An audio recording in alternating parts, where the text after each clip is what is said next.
Et c'est vrai que ces derniers temps, les sommets européens se multiplient et à chaque fois, la dramaturgie s'accentue. Regardez.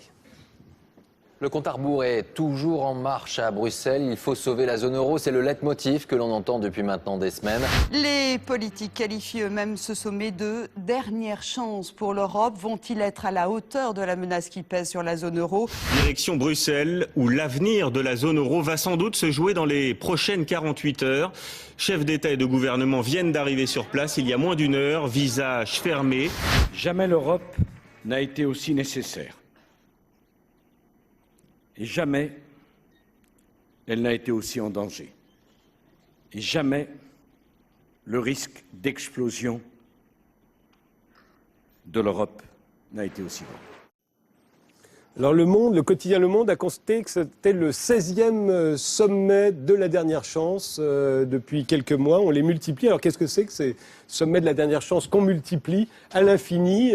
Vous-même, vous avez parlé de l'Europe, la dernière chance. Alors pourquoi cette dramaturgie qui, à chaque fois, consiste à dire que c'était le sommet de la dernière chance, mais qu'il y en aura peut-être un autre après? Oui, on peut effectivement le dire de façon ironique, mais en même temps, on peut reconnaître que la situation est quand même un chemin vers une catastrophe possible. C'est-à-dire qu'il est en train de se faire une sorte de suicide économique. C'est-à-dire que vous avez fondamentalement le destin de l'Europe, c'est quoi? C'est une mutualisation, c'est-à-dire c'est l'histoire d'abord de la solidarité. C'est ça qui a fait l'Europe. Et c'est ça qui est en train de s'atomiser littéralement. Donc, le fait que, en gros, on transforme l'Europe en gendarme de l'austérité et qu'on considère que le seul sujet européen, c'est l'indiscipline budgétaire, on va dans le mur. C'est-à-dire qu'on est en train d'abattre l'Europe en faisant justement un impossible projet politique. Alors qu'on sait que l'Europe, ça doit être exactement l'inverse. En gros, ça doit être des nouveaux modes de production. On parle souvent de production française, etc., mais production européenne, ça veut dire un nouveau mode d'industrialisation, une industrialisation qui ne sera pas celle des années 50. C'est improbable. Donc c'est une industrialisation de la recherche, c'est une industrialisation de l'innovation, c'est forcément des conditionnalités environnementales, sociales, du libre-échange. Forcément. C'est une croissance sobre et pas une croissance économique à 8%. Enfin, ça sont des vœux pieux. Mais ce n'est pas des vœux pieux, c'est comme ça qu'on fait de la politique. Sinon, effectivement, on plie les valises et puis on fait autre chose. L'Europe, c'est fondamentalement une harmonisation des modèles sociaux. C'est ça. C'est une tentative d'harmonisation par le haut. Je ne dis pas que c'est simple, je dis que c'est ça qui fait la valeur du rêve européen. Donc, qu'est-ce qu'on est en train de faire? Un suicide économique.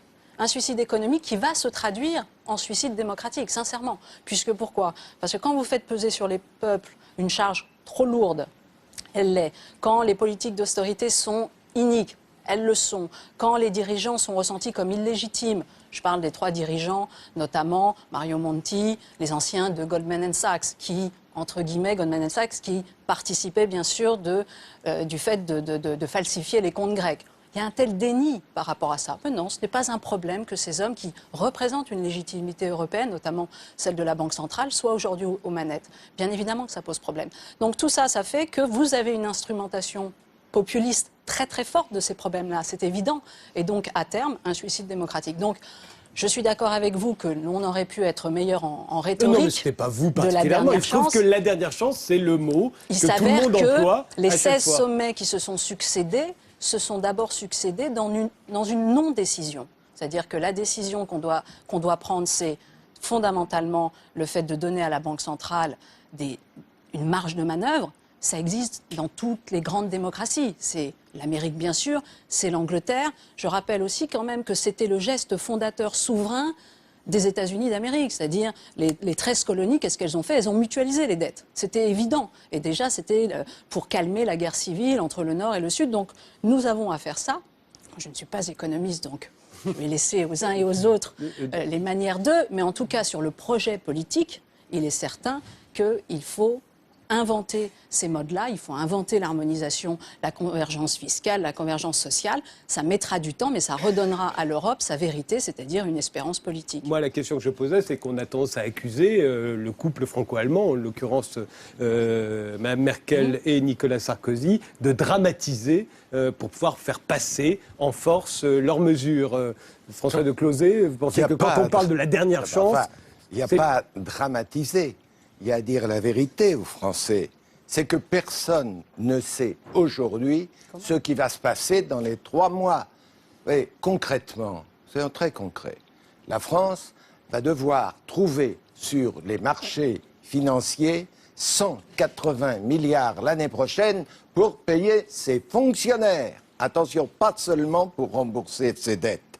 Et donc, les marchés financiers, qu'on sollicite ainsi depuis 35 ans et qu'on va ensuite mépriser, il ne fallait pas les solliciter, ces marchés financiers, selon la confiance qu'ils nous accordent, nous prêterons cet argent à 3%, ça va, à 4%, ça passe, 5%, ça devient très difficile, 6%, 7%, 8%, la France peut être étranglée dans les mois qui viennent. Voilà la réalité. Et à ce moment-là, nous nous verrons imposer, et nous n'aurons pas le choix, des programmes absolument sauvages et absurdes d'austérité qui feront éclater la cohésion sociale de notre pays. Voilà le risque face auquel nous nous trouvons et face auquel se trouvent la plupart des pays d'Europe. C'est le risque de tous les surendettés. C'est pourquoi il y a 30 ans que je répète que c'est de la folie de faire des dettes. Mais j'étais à peu près le seul. Est-ce que le sommet de la dernière chance qui a eu lieu là a résolu le problème ? Mais il n'a pas résolu le problème. Il a donné une possibilité de retarder la catastrophe. Attention, d'abord, c'est un projet de traité. Il va d'abord falloir agencer tout ça en un véritable traité. Le traité, les structures européennes, on ne sait pas bien comment ça va se passer. Et puis, il prévoit qu'on va donner 200 milliards au FMI, qu'il va le redistribuer, etc. Beaucoup d'argent. Le problème, c'est que personne n'a d'argent, plutôt si. Il y a un pays qui a de l'argent, c'est l'Allemagne. Et chaque fois que l'on parle, comme vient de parler Cynthia, oui, mais pourquoi on ne demande pas à la Banque européenne de payer? Pourquoi on ne mutualise pas? Qu'est-ce que ça veut dire? Soyons un peu honnêtes. Pourquoi on ne demande pas à l'Allemagne de payer pour nos dettes?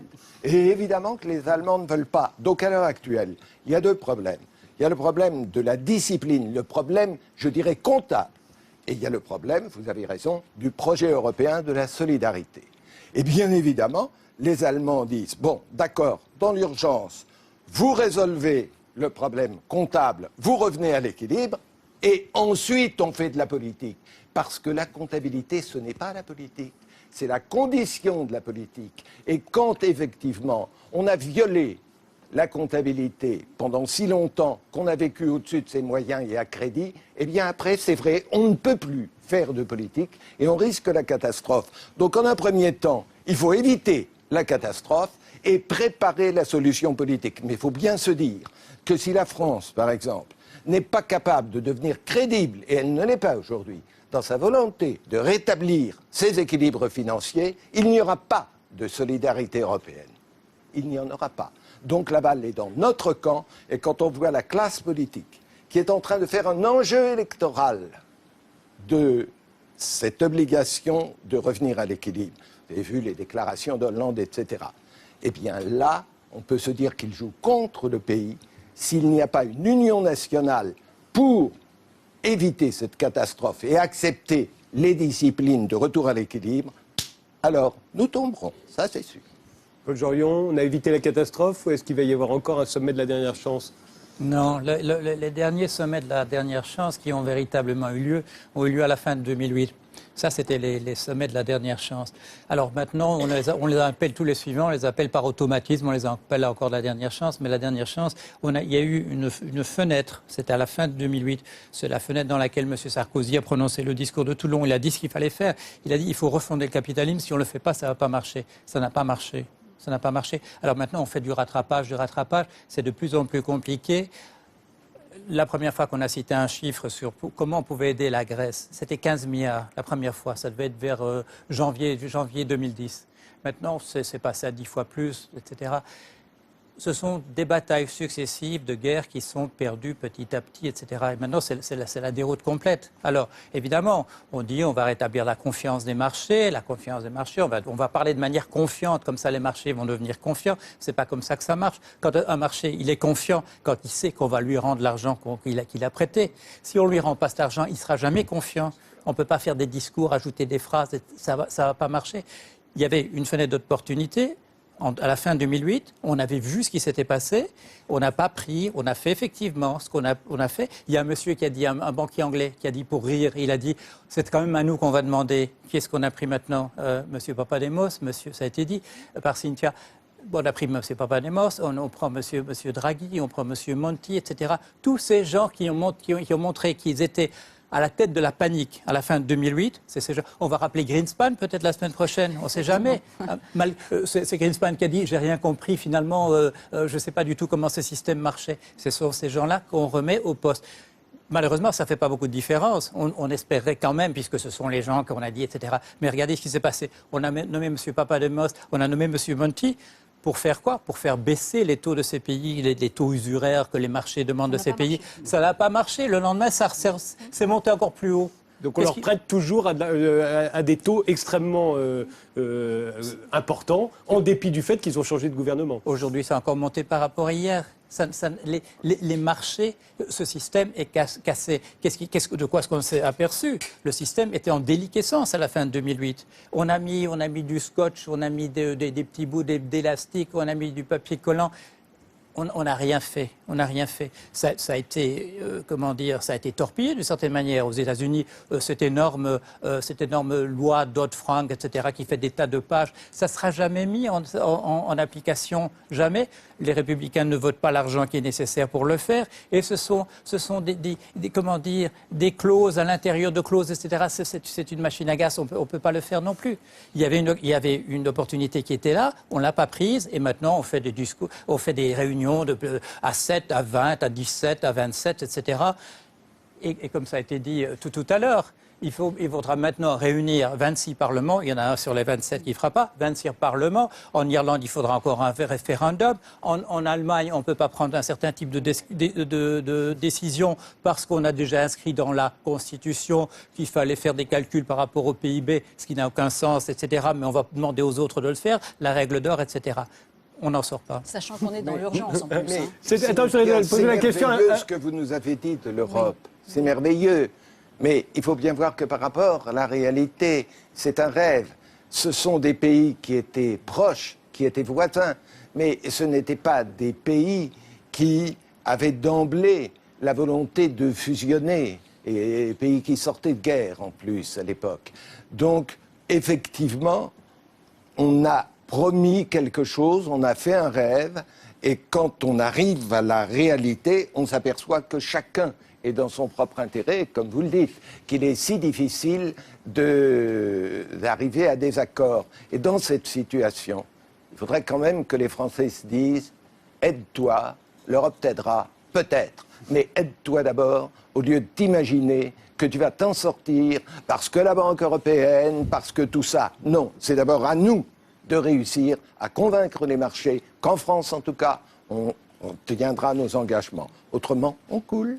Je vais demander à un mathématicien si on peut multiplier à l'infini les dernières chances, les sommets de la dernière chance, Cédric Valiani. Alors là, je vous le dis, s'il y a 16 sommets de la dernière chance et qui se concluent tous par un nouveau démarrage, c'est clairement, c'était pas vraiment des sommets de la dernière chance. Et moi, je le prends pour preuve que ça va se faire après tout. En tout cas, c'est peut-être un discours naïf et optimiste, mais je crois que risque de catastrophe ou pas, on va y arriver à faire l'Europe, une belle Europe.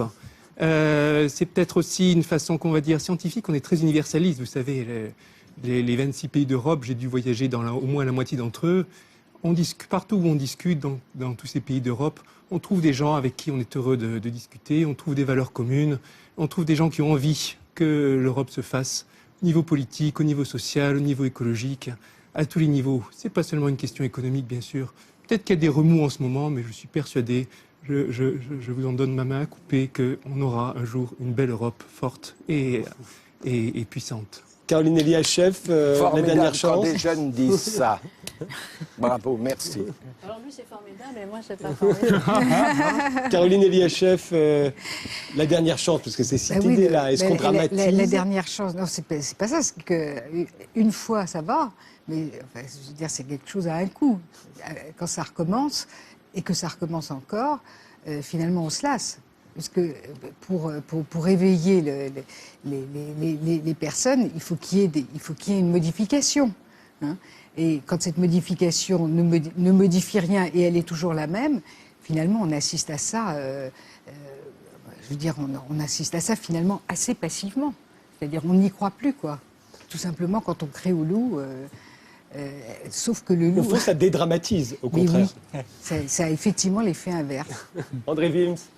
Il y a un très beau texte de Pessoa qui s'appelle Le banquier anarchiste, qui décrit un peu ce modèle. Non, il y a un truc, moi, je n'y connais rien là-dessus.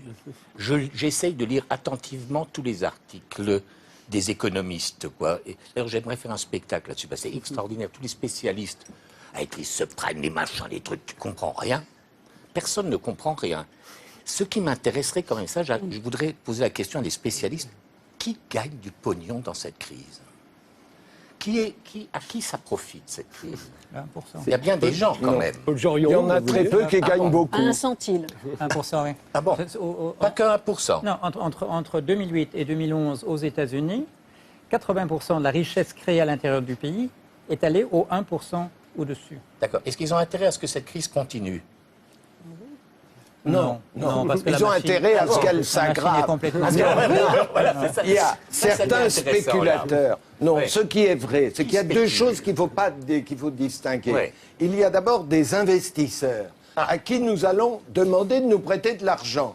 Et s'ils n'ont pas confiance, c'est M. Jorion, s'ils n'ont pas confiance dans le fait qu'on rentre à l'argent, ils nous demanderont des taux d'intérêt élevés. Ça n'est pas de la spéculation, c'est le jeu économique. Et puis, il y a les vrais spéculateurs qui, eux, jouent sur l'échec, qui parient que la France, que l'euro, que telle entreprise, que ça va se casser la figure, ils prennent des CDS, trucs et machin, et si ça se casse la figure, youpi, ils empochent des milliards.